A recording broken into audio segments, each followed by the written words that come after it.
The Korean War was a really bad time for both countries, South Korea and North Korea. They both took massive damage because of the bombings and the artillery strikes, and that was just really bad for their economy and their infrastructure.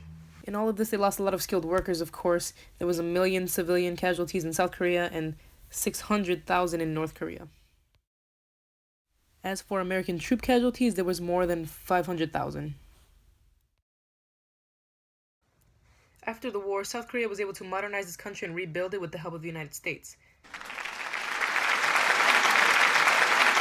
And in comparison, North Korea's economy was doing pretty well until like the 1990s, and we all know who was in charge in the 1990s.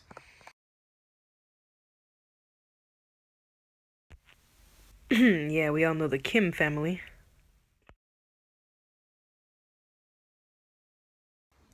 This was actually the first war that the United Nations participated in, and the United Nations command is still very strong in South Korea.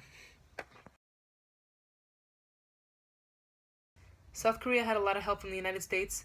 Meanwhile, North Korea had a lot of help from the Soviet Union because they're a Soviet-backed government. Or they were, anyway.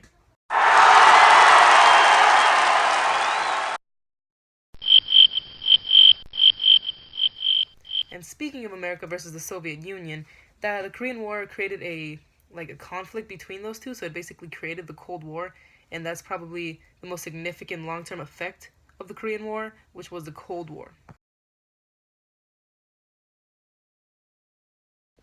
And in all of this between the US-backed South Korea and the communist North Korea, there was no real resolution. North Korea and South Korea still remained two separate peninsulas. The Korean War made way for a new war. The Korean War was a segue right into the 45-year-long Cold War between the US and the Soviet Union. I'm back in the USSR. You know how lucky you are. I'm back in the USSR.